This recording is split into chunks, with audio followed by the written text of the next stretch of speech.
Welcome to part 3 of the Best of Midnight Library of Baseball. This is the final part of the series, and it's been a blast reflecting and debating and sometimes arguing with my friend Matt Collins. In this episode, there's another fun debate where Matt and I have opposite views about the value of doing or trying to do a deep dive comparison of two players from different eras. Right now, I'm deep into building Season 5 of Midnight Library of Baseball, titled The Boy Who Broke Baseball. As I put the many pieces together, I'm also exploring partnerships with podcast networks. For anyone familiar with Malcolm Gladwell's work, Season 5 lives in that same space of uncovering overlooked stories, unexpected connections, and surprising turns in history. One thing that would make a real difference as I have these conversations is more ratings and reviews. We're getting close to 200 on iTunes, and every rating or review helps new listeners discover the show. If you enjoy the podcast but haven't yet left a rating or review, I'd be grateful for your feedback. It's one of the simplest and most effective ways to help support the show and raise its visibility. Okay, here is my final talk with Matt Collins. And stay tuned at the end for a brief chat between me and Matt about Matt's podcast titled The Pre-Made Podcast.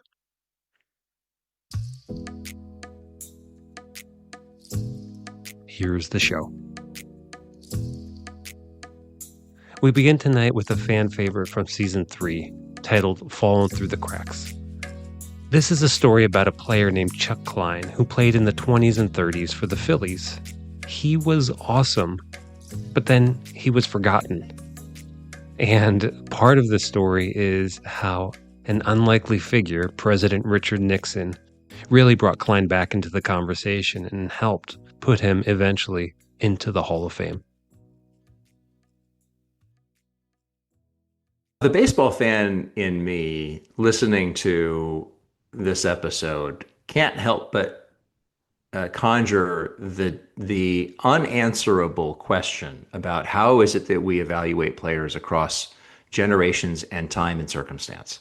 Because one of the things that certainly comes through in your telling of Chuck Klein's accomplishments really is the unique role that his home ball field played in some startling stats, and having then seen Chuck Klein a bit as an entryway into early Philadelphia Phillies baseball. I've looked at other players who played in that time, and my unscientific approach to evaluating those players reveals what appears to be a sort of a home field Phillies bump that a lot of them experienced. And so the question is, how should we not only evaluate Chuck Klein based on the era in which he played and the home field where he would have played half of his games, but also how do we think about players more broadly from that generation? And is it really possible to compare them to players of the modern era?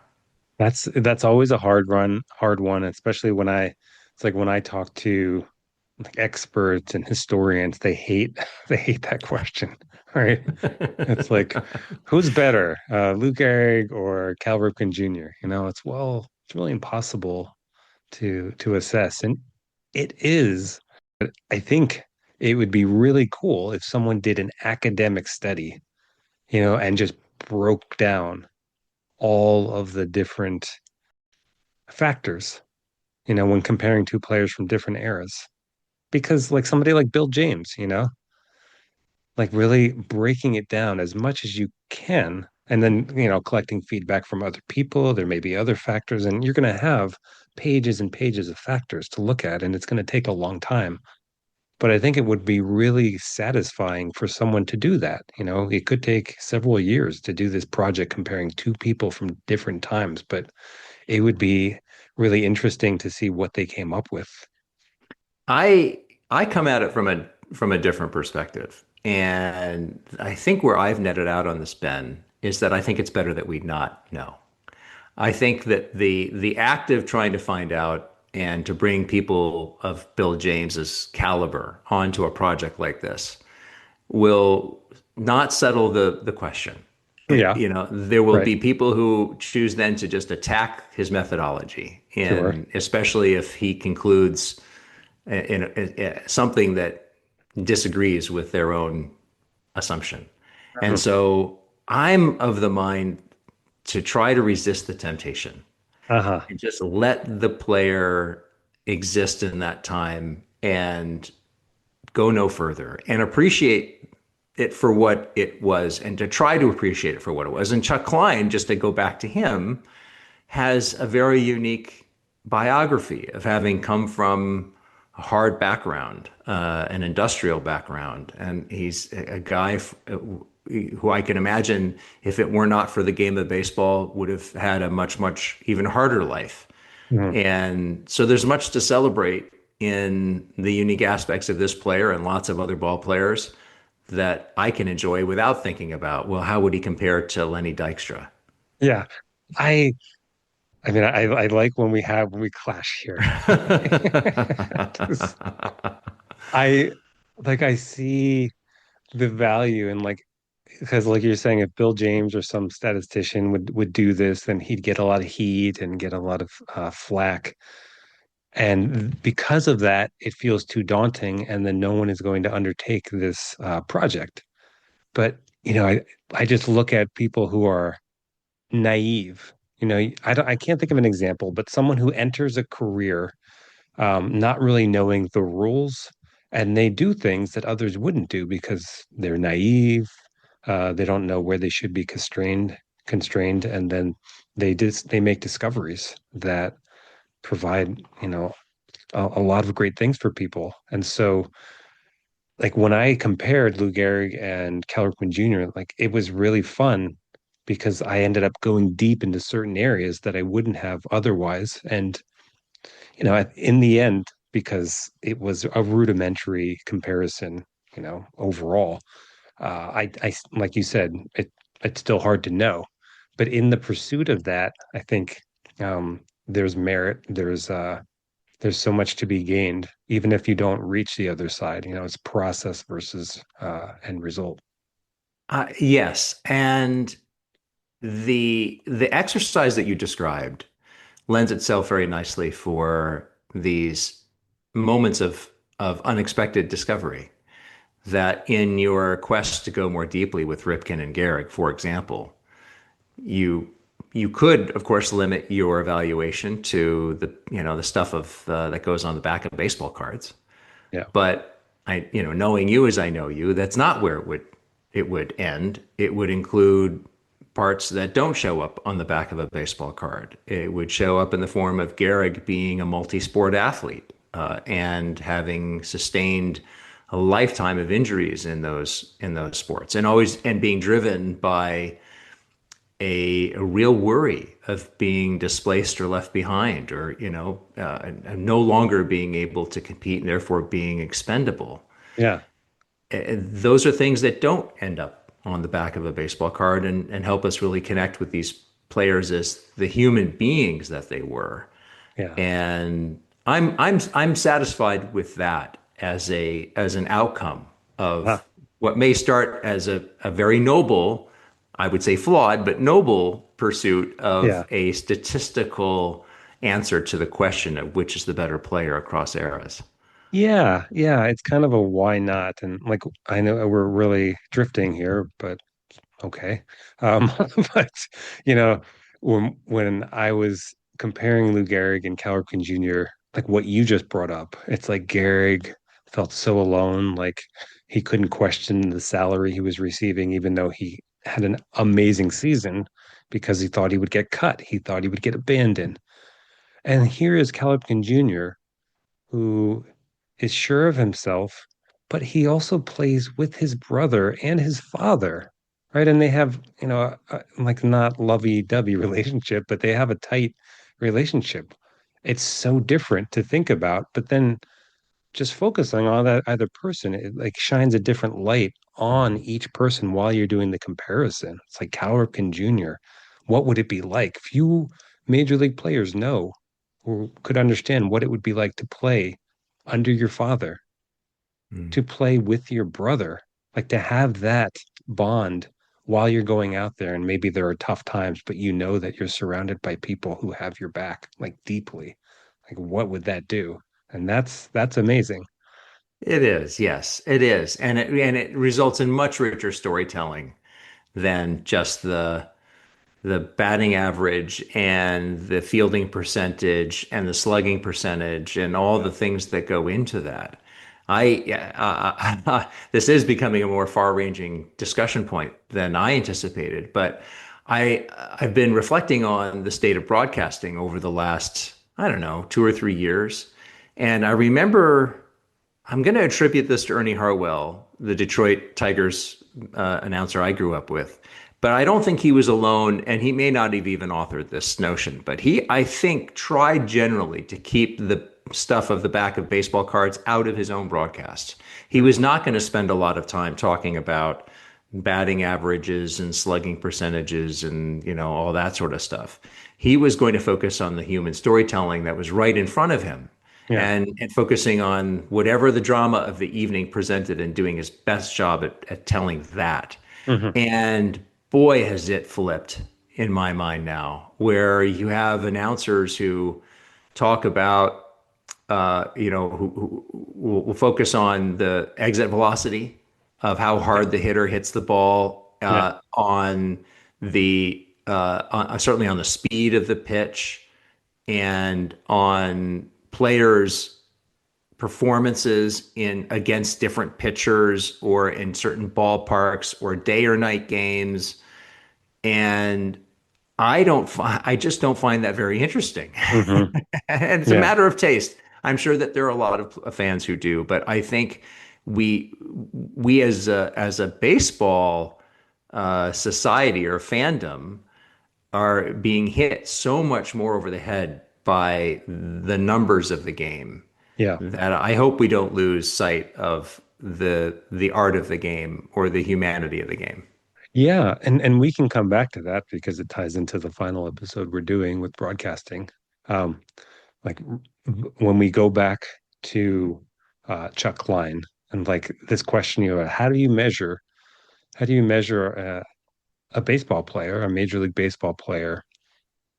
And like when you said that, did you mean like Hall of Fame wise? Like how do you measure them in terms of, being considered one of the greats, getting a plaque, like being, yeah, Yes, I do. I was thinking about it in the context of the Hall of Fame because it's so consequential. I mean, the Hall of Fame is as much about the people who are in the building as who are out, not in the building, who are left out of the building. And so when yeah, we're talking about the criteria that would qualify you to get inside that hallowed place, then yeah, of course, this becomes super relevant. But yeah. it's an exercise that I will admit I entertain grudgingly because Uh-huh. for all the reasons that I mentioned, Yeah. I do think you present a very compelling case for this guy, and I had no idea about President Nixon's advocacy for him, Yeah. but I do think we got to the right outcome Yeah. with him getting into the Hall of Fame. Yeah. Yeah. I mean, this blew my mind, and these are my favorite stories where I'm doing research and it's like I become giddy and excited with the information I'm finding. It's like, wow, I never heard of this guy, and um, it just kept piling up. It's like, and one thing that stands out to me, it's like as you're talking about looking at kind of the emotional stories versus the statistics. And it's like, how do the statistics pile up to create those emotional stories, Because it's like Chuck Klein is having an amazing year. And so the fans are going to come to see what he's going to do. And unfortunately, Philadelphia, the Phillies had a terrible team, like no money, they're going bankrupt, right? So it wasn't the best atmosphere, but it's like, wow, like what he almost hit 5 home runs in one game, you know? It's like, what? So that's a statistic, but imagine being at that game when he hits one, he hits two, he hits three, and then you're on the edge of your seat as the fifth one almost leaves the stadium, almost leaves the park, like what a moment. Oh, And sure. Yeah. yeah, and like I did a presentation for Sabre, um, and one of the stories I told was Chuck Klein, and he's from Indiana, Indianapolis. And when I finished, somebody raised their hand. He's like, I'm from Indianapolis. And like for me, I'm like, I got tense. I'm like, uh-oh. Like, did I miss something? Or he's gonna say, like, everybody knows Chuck Klein. And he said, yeah, actually, everybody, even in Indiana, Indianapolis, has forgotten about Chuck Klein, like in his hometown. Like you don't hear much about him. It's kind of forgotten. And it's like, oh, okay. So it was like some relief for me. But it was Yeah. cool. Um, it was so like in hearing this guy talk, it was even deeper than I had recognized. And it's like to this story of forgotten players and um how you can do all these amazing things and then still, 50 years later, nobody remembers your name. And like that stands out to me from the episode. Did you get the sense that this gentleman from Indianapolis was claiming or reclaiming him and doing it with some pride? Yeah, he was he was he was mostly like, yeah, actually, um, um, because he'd done some research. I can't remember exactly what he said, but he knew a decent amount, and so he was sharing his perspective, but kind of confirming, like, yeah, like unfortunately, this is the case, and yeah, and he was great. Like we should all recognize that. I wonder also in your, throughout your podcast, if you yourself have made the connection between Richard Nixon and Mr. Burns from The Simpsons, and and each of them having their this fascination with old timey players. Uh No, I mean, but like, okay, like really, like he wasn't super old timey for Nixon, right? Because like Nixon, right, 60s and 70s, 70s, he's president, and like he's Klein is the 30s. Um, yeah, it's like I remember doing this when I was also doing the presentation. I was going to share something, and Michelle, my wife, she was like, maybe don't share the like you didn't care for Nixon politically part. Like that's you don't know who's in the crowd and people's beliefs. But I mean, I think that adds to the contrast. It adds to you know I was never a big Nixon fan, and like the things that he did, I always saw him in a certain way, and you could apply negative adjectives to him as a person and a politician or president. But then he does this, and it it made me emotional when I read about that, and it makes me emotional when I think about it and retell it. It's like it's Richard Nixon who's making me emotional. It's like how amazing is that? So I think that's I think that's really cool on a broader level, just to have this open-mindedness when you're looking at someone, right? To not write them off like everyone is human. Like we are human beings and we have these multifaceted layers. And like this is a great example of that.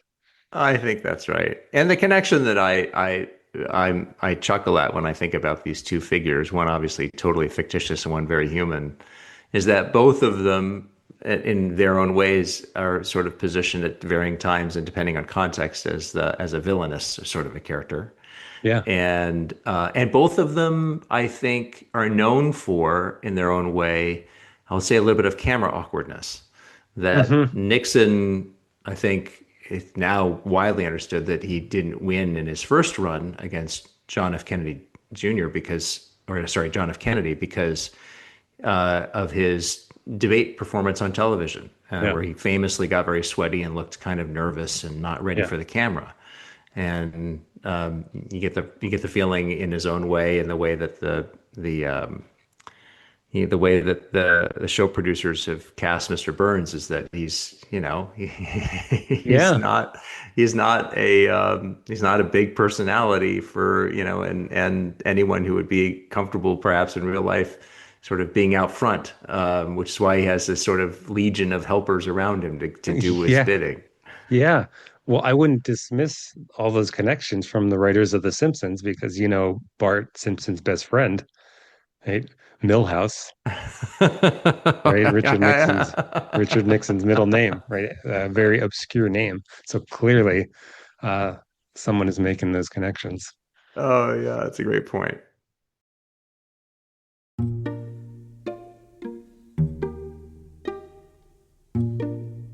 The final episode we're going to talk about is my love letter to Phil Rizzuto. And this is the first episode of season 4 on broadcasting and baseball. Like when I'm thinking about, okay, what was kind of in the episode but wasn't um, really explored, the one thing that comes up to me is when you this it's an obvious truth. When you pause and reflect on things, you find deeper answers, right? And I think for most of us on a day-to-day basis, we don't do that. So it's an obvious truth, and maybe it's not so obvious to some people, but when you really sit with something and you try to dig a little deeper, you don't know what you're going to find. And for me, this huge truth for me was that like I was actually a pretty hardcore Yankees fan, and I always held the Yankees and Red Sox um, as my two teams. But really, like when I looked deeper, the answer inside of me was, no, you're really a Yankees fan. And it's because of Phil Rizzuto and all those years as a kid listening to Phil Rizzuto, watching the Yankees and really having that relationship build, like for you and Ernie Harwell, right? It's like this, it seeps in and I didn't realize it was as deep as it was because I wasn't looking, but it was there. And so that's something that really resonates with me about the episode. I came away from having listened to your epiphany with the belief that really all along you love the Yankees through with Phil Rizzuto as the sort of the entry door to that fandom, but also really loved Wade Boggs, that he was your player, and Yeah. so there might have been a bit of a transitive property happening where you loved Boggs, and he's mainly known for his accomplishments with the Red Sox, and so maybe your attachments bled in some way into the uniform. Yeah. But most fans, I think, in any sport, would hear about this notion of carrying an affection for both the Red Sox and the Yankees simultaneously as being an impossibility, sort of on a par with appreciating both Michigan and Ohio State, or North Carolina and Duke. Yeah. And so now that you've had this sort of reckoning and you now know the lane in which you perhaps have always been, how do you see the years of you carrying these two seemingly incompatible notions together at the same time? Um, I think probably as a child I would have taken it more seriously and been more hesitant to talk about it. And it's something that really today, you know, part of Midnight Library Baseball and telling these stories and getting in contact with the truth is like baseball is a game, but it's also much more. It's serious, but it's also silly. And what being a fan can bring to someone is can be profound.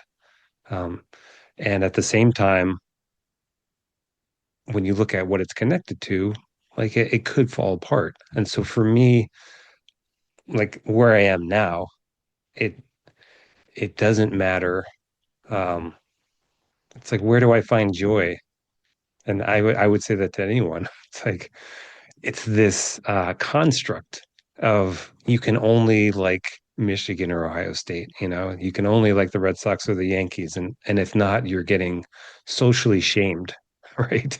And Yeah. so I do not believe in that. If you find joy in being a fan of two rival teams, then great. The more that you can find joy, the better. And so I think there would have been times in my life where I would have felt that shame. Um, and so I go back and tell my younger self, it's okay.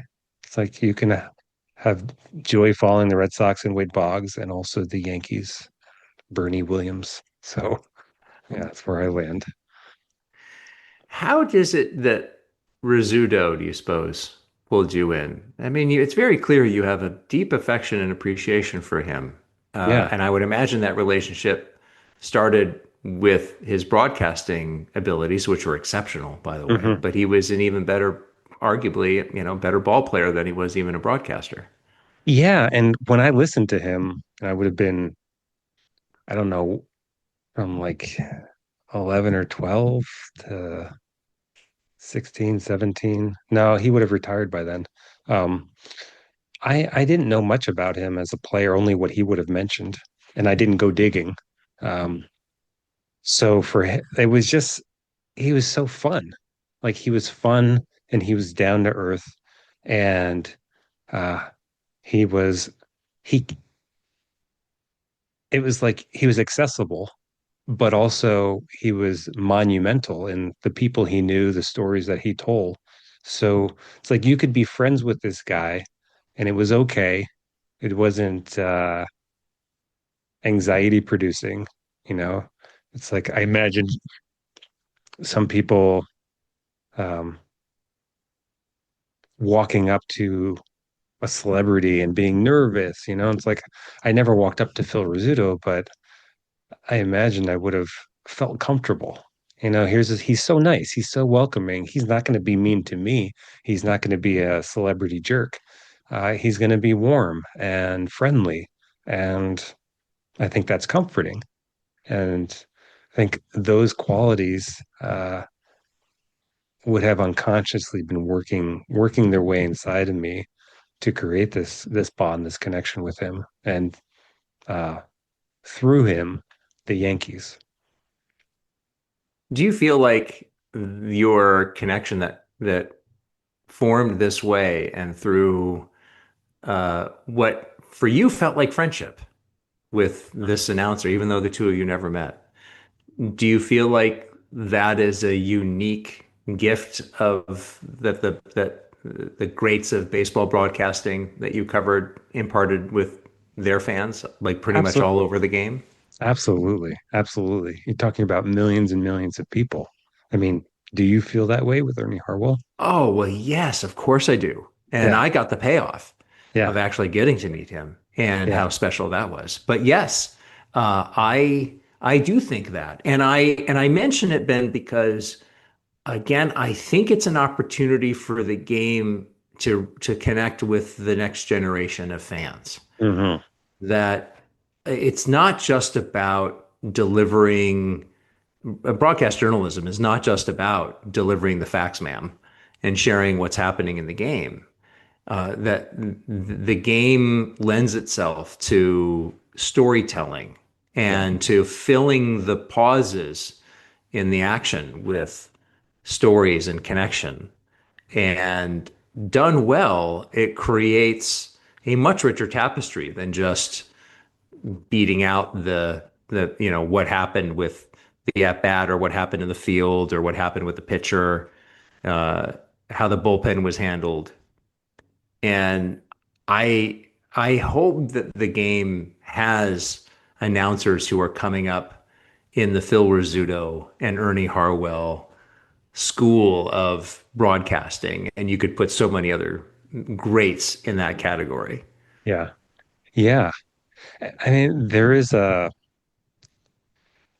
like I believe there are, and they are working within a system that is making it more difficult, I think, for that connection to take place.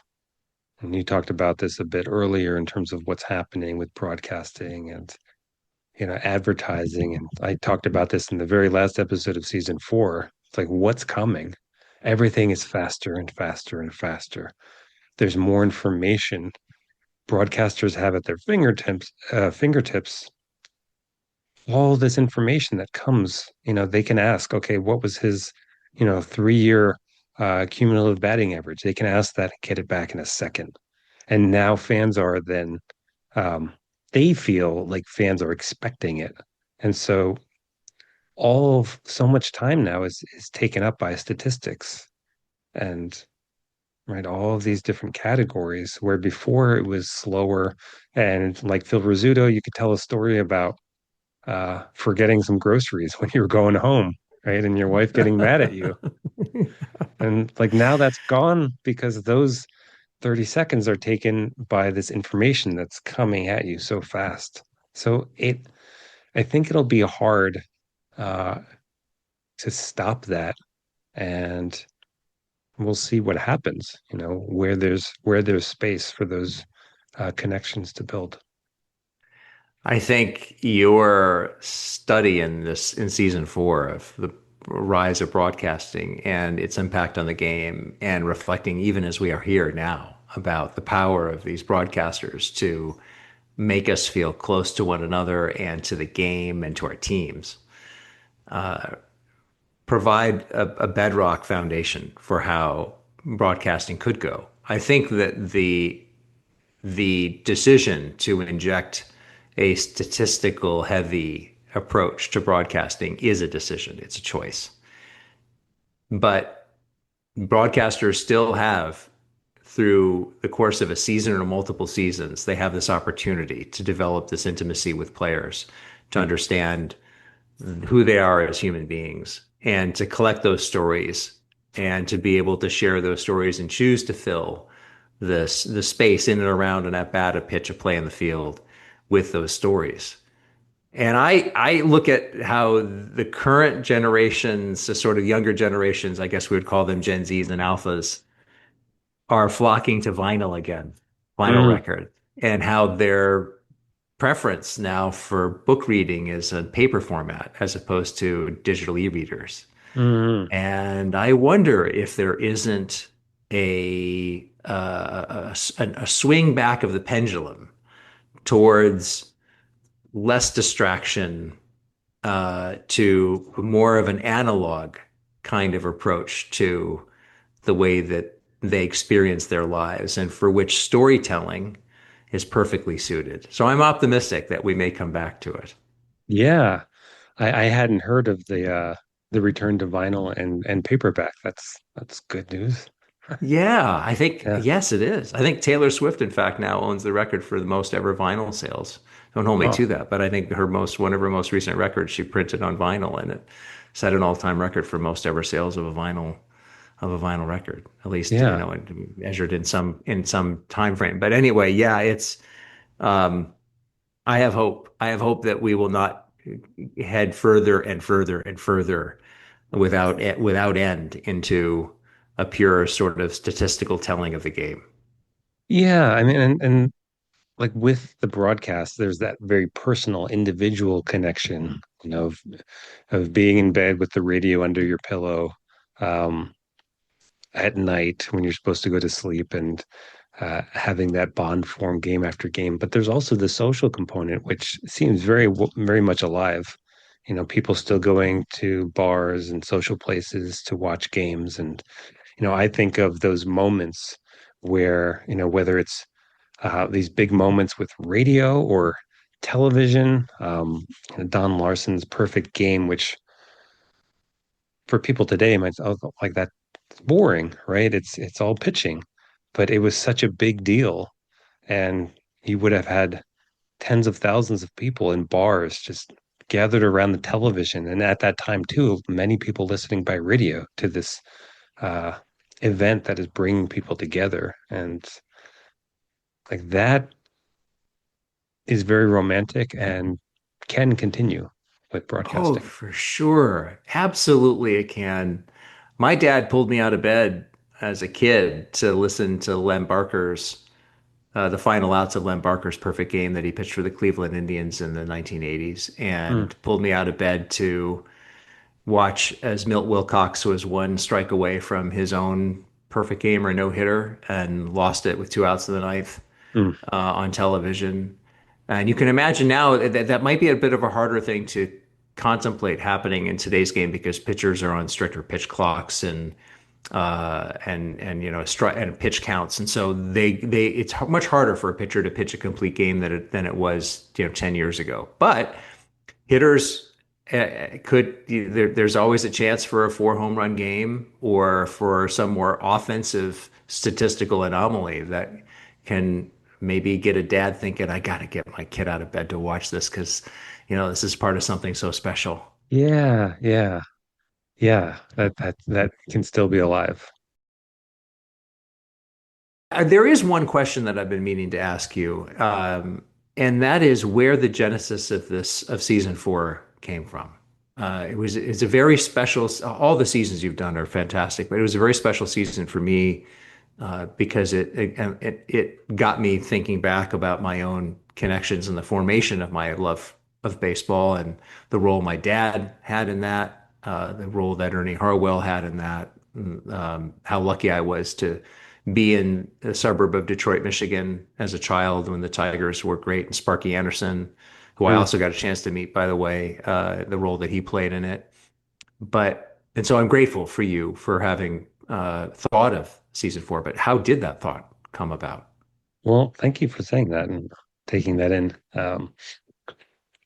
I After I finished season 3, which so season 1 was a lot of different episodes. I did series within, like the equipment series, but it wasn't a theme that ran throughout. And then season 2, I just had so much fun with this thematic season of Field of Dreams, and I think it helped me to have uh this long view and to be able to look at the entire season and outline it and um, have a structure but still have flexibility.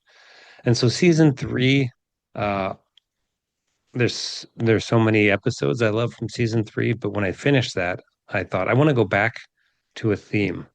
Like I feel like that's really where I feel good and fulfilled and challenged. And so it was a matter of brainstorming and trying to think of, okay, what would make for a good season? What am I interested in? So I just started reading things here and there, and I thought of broadcasting and did a little bit of research and just started finding interesting stories. And uh, that's when I started mapping things out to see if it would be sustainable, and it was. And this first episode with Phil Rizzuto turns into uh, Telegraph and opera houses hosting simulated baseball games, which I was talking to someone and like maybe we could do that again. Like that would be really cool. Like an event where you go to a theater and your people are acting out a live game, you know.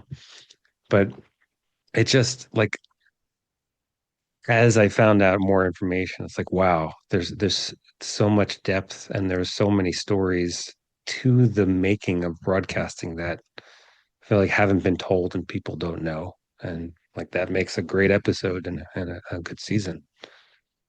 Boy, does it ever. It was really well done. It was really well done, and I think that the that I, I'm sure it brought back memories of the kind that I had with my early love of the game in fans all over the place who realized that if you're lucky in a season, you might go to a couple games at a ballpark. So Yeah. most of what we experience with the game comes through broadcasting. Yeah. Yeah. And that's where the love happened for all of us. And it may have been cemented by going to a game with your mom or your dad or your siblings or your friends and seeing it live. And that's a thrill. But the, the seed of it was planted and then sprouted for almost all of us in one Yeah. form or another through the broadcast that we consumed. Yeah. Yeah. And like what you're saying, going to those games, having familiarity with baseball helps you add your own subjective highlights to whatever a broadcaster is saying. Right. So it's that marriage of visions that create your experience. Yeah, you're right. You're right. We can bring our own imagination to Yeah. what is being said and round out the story that might be told on air, on television, on the radio, Yeah. and fill it in and get a much more complete idea of this game and feel like we might as well be there. Yeah. Well, and I think that's the debate between radio and television.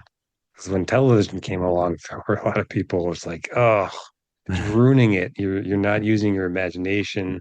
It's not a true experience anymore. I think a lot of people would argue with that, but part of it's It's a true. tough one. It's a tough one. I very much drawn to the radio, in part because you think about most of what we see when we're watching baseball on television, we see exactly four people. You see the Mhm. pitcher, the catcher, the batter, and the umpire. Yeah. And what we're missing, and I remember my father pointing this out to me when I was a kid, and I felt it was this great Easter egg that I had discovered, which was when there was a man on first with with nobody out or just one man out. Watch the exchange between the shortstop and the second baseman because they'll be communicating pitch to pitch. Who's going to cover second if this batter tries to steal, or who's going Mhm. to, like it's preparation for Yeah. the kind of plays where you need muscle memory to take over. You can't afford to think because if you think, you'll be too late. Yeah. And so I remember watching as a kid, Lou Whitaker and Alan Trammell, they would put up a mitt to their face and then look to the other, and like mouth open or mouth closed would be an indication that one of the others, is going to be covering second in the event of a steal. Yeah. And I would never have noticed that if I had been just following the game on television. Yeah.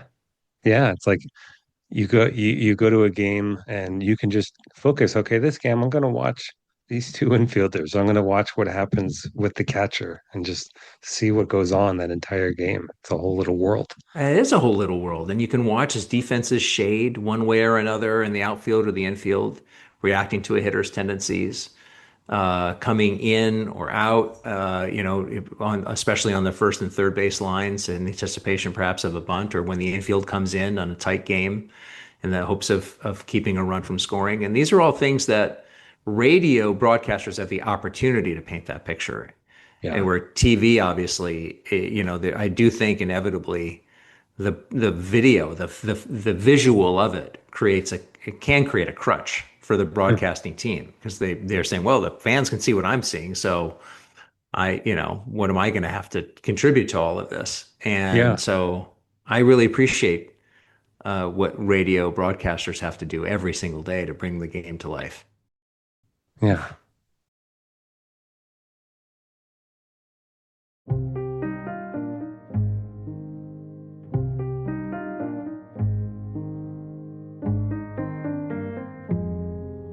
Before we end tonight, I wanted to include a talk I had with Matt about his podcast titled The Pre-Made Podcast, which is about life choices and what people who've gone through big swings have learned from their experiences.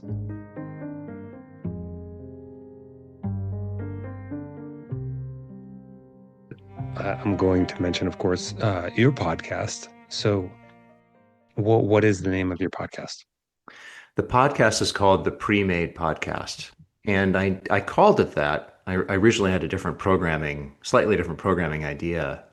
I was really drawn to the idea of speaking to people who had navigated big life changes because I think there's interesting stuff in the change. Sometimes those changes happen under stress. Sometimes they happen out of inspiration. But whatever the cause, I find it really fascinating to talk to people as they navigate a shift in their lives.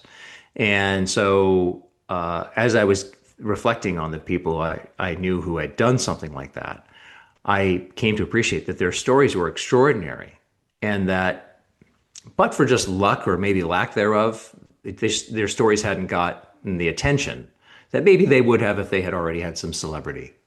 And so I had this notion that if they'd had that kind of celebrity exposure, we might think of them as the made man or the made woman. And I was catching them before they were made. So they were pre-made. Okay, that's good. It may be Yeah. a little bit too clever, but yeah, I that's what it's all about. And even now, in speaking to my Amherst College classmates, we all of us, by virtue of our ages, have had to navigate and evolve through changing life circumstances. And so pivot and change and how we embrace change still weaves its way through every episode. And I still delight in talking about how we think about the ways in which we change the way we think, the way that we live, the way that we work, the way we engage our communities and friends and one another. I interviewed a classmate of mine over the weekend who's got a big job at Apple and had really big jobs at Condé Nast and Hearst before that. And she said at the end of it, she said, the world doesn't make content anymore for 50 somethings. Like we're just not a demographic anybody cares about, but you do. And there's wisdom in it, and there's openness and honesty. And she thinks there's something bigger in there. Like she's encouraging me to think about a book project that would dig deeper, but maybe at a side angle to what I've been doing. It's like people who are older, and it's like what I wish I knew, and like these messages that are so precious and yet fall upon deaf ears, right? For younger people who just, so many people just can't hear it. You cannot get this information gleaned from experience unless you experience it in a lot of That's cases. right. Yeah. That's right. That's Yeah. right. And our hope, I think, is that young people will hear some of these stories and receive, if they're really open to it and recognize it, they'll receive the gift of time travel. And that especially younger people with a connection to the college will see, oh, well, that's what I could do with my fill in the blank, my fine arts degree, or that's what I could do with my women and gender studies, or that's Yeah. what I could do with my whatever. And to see the diversity of interests and the richness of lives, the hard parts about life led, the loss and the setbacks, but then also know that there's just a really rich pathway that's open to them. The liberal arts as a education modality is under threat, like I think never before. It's gotten very expensive, and it does not result generally in the imparting of a skill that is immediately monetizable. Yeah. And so it's incumbent on the students and the school to serve as a bit of a translation layer to the rest of the world to say, here's the value of it. Well, I can definitely see that coming back, considering what's going on now. It's like all these science and math skills that are going to be, taken over by AI.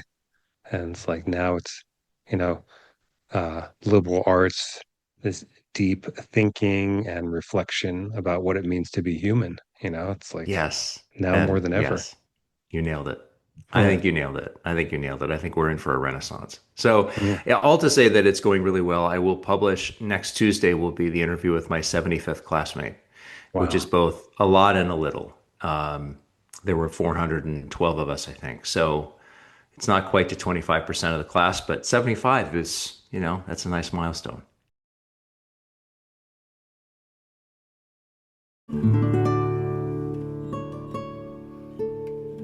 We've reached the end of our Best of series. I want to thank Matt again for joining me for this series. I had a great time. You can find Matt's podcast, The Pre-Made Podcast, on iTunes or wherever you listen to podcasts. If you've enjoyed the series and these kinds of episodes, let me know. Or if you have other ideas similar to these, I'd love to hear them. In the coming weeks and months, I'll be releasing other shorter episodes and interviews, but season 5 will be coming in the fall. So stay tuned and good night.